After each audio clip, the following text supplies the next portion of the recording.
এই মুহূর্তে আরো একটি ব্রেকিং নিউজ আপনাদের সামনে রাখছি, যেখানে বলা যেতেই পারে যে যেভাবে আরজি করে একটার পর একটা পর্দা ফাঁস হচ্ছে, দুর্নীতির আঁতুড়ঘর আরজি কর, আর তারই তদন্তে সিবিআই আরজি করের পার্কিং এর দুজন কর্মীকে নিজামে তলব করা হয়েছে। নিজামে হাজিরা দিলেন দুই কর্মী, নিজামে এলেন সিরাজউদ্দিন ও প্রিয়তোষ। আপনাদের জানাই যে আরজি করের পার্কিং এ যে দুজন কর্মী তাদেরকে তলব করা হয় নিজামে, এবং নিজামে হাজিরা দিয়েছেন ওই দুই কর্মী। নিজামে যান সিরাজউদ্দিন ও প্রিয়তোষ। সিরাজউদ্দিন ও প্রিয়তোষ নামে ওই দুই কর্মী নিজামে যান, এমনটাই কিন্তু এই মুহূর্তের আপডেট আমরা পাচ্ছি।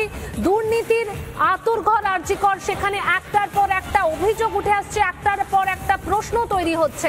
অভয়াকে যেভাবে ধর্ষণ করে খুন করা হয়েছে সেই নিয়েও যেমন একাধিক প্রশ্ন তৈরি হয়েছে, তার পাশাপাশি আর্থিক দুর্নীতি সহ আরো নানান দুর্নীতির অভিযোগ সামনে আসছে। এবং এই মুহূর্তে পার্কিং এর দুজন কর্মীকে নিজামে তলব। আমরা বিস্তারিত জানবো আমাদের প্রতিনিধি অর্ণবের কাছ থেকে। অর্ণব,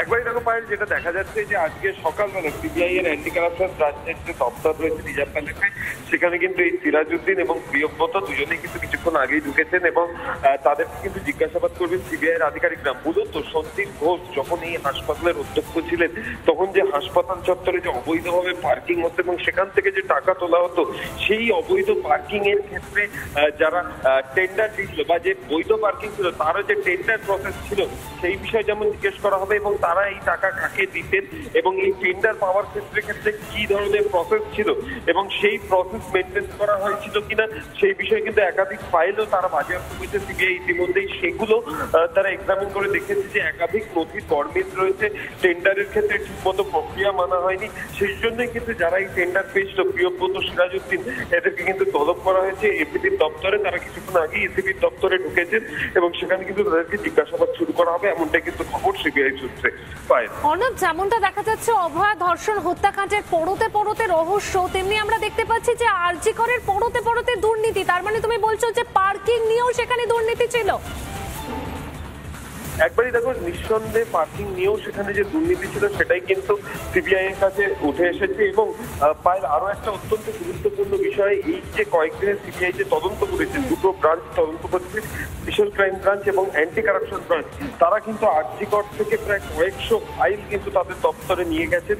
এবং সেই সমস্ত ফাইল যখন তারা এক্সামিন করছেন, সেখান থেকে কিন্তু তাদের কাছে আরো অনেক নতুন তথ্য উঠে এসেছে। শুধু পার্কিং নয়, পার্কিং ছাড়াও যে বিষয়গুলো হয়তো আক্তারানির অভিযোগপত্র ছিল না, এইরকমও কিন্তু বেশ কিছু বিষয় উঠে এসেছে।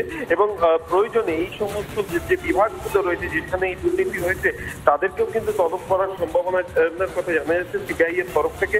তাদেরকেও কিন্তু ডিটেল ইন্টারোগেশন করা হবে, এমনটাই কিন্তু খবর সিবিআই সূত্রে পায়। ধন্যবাদ অর্ণব। আমরা কথা বলছিলাম প্রতিনিধি অর্ণব মজুমদারের সঙ্গে। নিজামে হাজিরা দুজন কর্মীকে তলব করা হয়, সিরাজউদ্দিন ও প্রিয়তোষ। পার্কিং এর দুজন কর্মী হাজিরা দিলেন নিজামে।